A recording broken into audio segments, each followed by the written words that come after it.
السلام عليكم ورحمة الله وبركاته. الحمد لله وكفى وسلام على عباده الذين اصطفى أما بعد فأعوذ بالله من الشيطان الرجيم بسم الله الرحمن الرحيم وقرنا في بيوتكن ولا تبرجنا تبرج الجاهلية. সম্মানিত দর্শক ও শ্রোতা, আমরা জানি নবী করিম সাল্লাল্লাহু আলাইহি ওয়াসাল্লাম দুনিয়াতে আগমন করার পূর্বের যুগকে জাহিলি যুগ বলা হতো।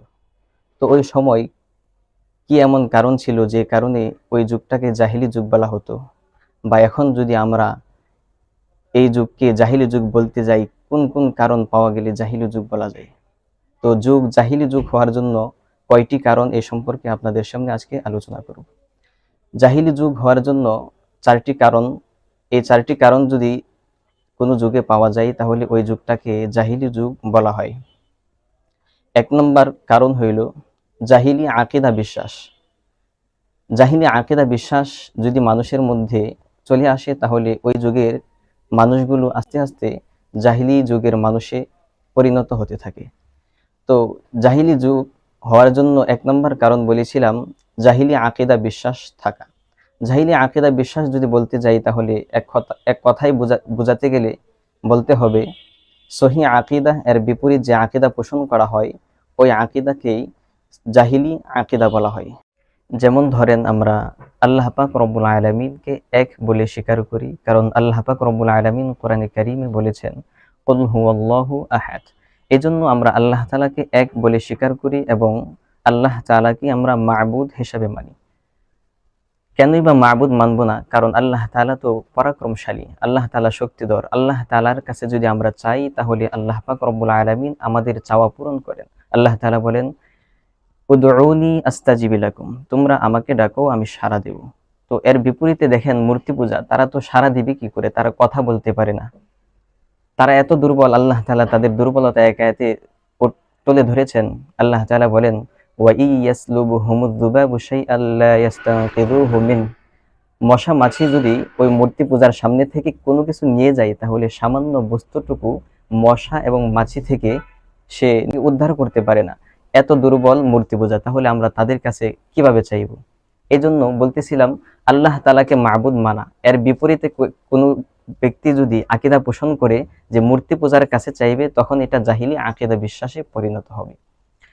তো এক নম্বর কারণ বলেছিলাম জাহিলি আকিদা বিশ্বাস। এই জাহিলি আকিদা বিশ্বাস মানুষের মধ্যে চলে আসলে যুগ আস্তে আস্তে জাহিলি যুগে পরিণত হতে থাকে। দুই নম্বর কারণ হইল জাহিলি জাতীয়তাবাদ। এই জাহিলি জাতীয়তাবাদ যদি মানুষের মধ্যে চলে আসে তাহলে যুগ আস্তে আস্তে জাহিলি যুগে পরিণত হতে থাকে। তো জাহিলি জাতীয়তাবাদ মানে হলো ন্যায় এবং অন্যায় বিচার না করে, ন্যায় অন্যায় এর কোনটা পক্ষ নেওয়ার দরকার সেটা না বুঝে শুধু নিজের দল এবং গোষ্ঠীর পক্ষ যদি নেওয়া হয় তাহলে এটাকে জাহিলি জাতীয়তাবাদ বলা হয়। যেমন ধরেন, আমার একটা দল আছে, এই দল অন্যায় করেছে, তারপরে আমি তারই পক্ষপাতিত্ব করলাম, তার পক্ষে রায় দিলাম, সত্যের পক্ষে রায় দিলাম না, এটা হবে জাহিলি জাতীয়তাবাদ। তিন নম্বর কারণ হইল জাহিলি অশ্লীলতা। মানুষের মধ্যে যখন জাহিলি অশ্লীলতা চলে আসে তখন আস্তে আস্তে যুগ জাহিলি যুগে পরিণত হয়ে যায়। তো জাহিলি অশ্লীলতা যেমন আল্লাহ তাআলা বলেছেন ওয়াকারনা ফি বুয়ুতিকুন্না, মহিলাদেরকে বলেছেন যে তোমরা ঘরের মধ্যে থাকো।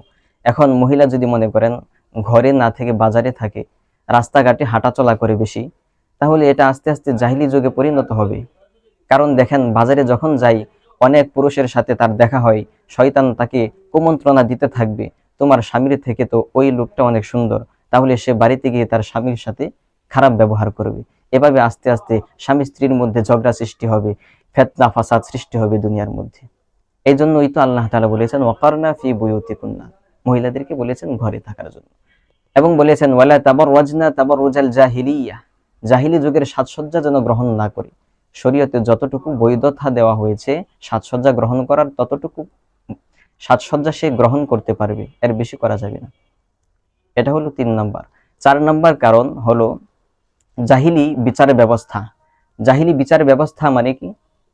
যেমন ধরেন, বিচার করতে হবে যেই জায়গার মধ্যে ন্যায় আছে তার পক্ষে আর অন্যায় যার তার বিপক্ষে। এখন কোনো ব্যক্তি যদি এভাবে রায় করে, ন্যায় এবং অন্যায় বিচার করলো না, বরং কে টাকা বেশি দিতে পারলো, টাকা দেওয়ার কারণে তার পক্ষে রায় দিয়ে দিল, বা কার প্রতাপশালিতা বেশি, কার শক্তি বেশি, তার পক্ষে রায় দিয়ে দিল, তাহলে এটা হবে জাহিলি বিচার ব্যবস্থা।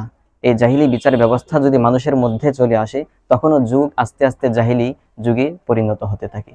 তো সম্মানিত শ্রোতা, আল্লাহ তাআলা আমাদেরকে এই বিষয়গুলো বুঝে, চারটি কারণ যেগুলো বললাম, এগুলো থেকে বিরত থেকে যুগকে জাহিলি যুগ বানানো থেকে আমরা দূরে থাকার চেষ্টা করব। ওয়া আখিরি দাওয়ানা আনিল হামদুলিল্লাহি রাব্বিল আলামিন।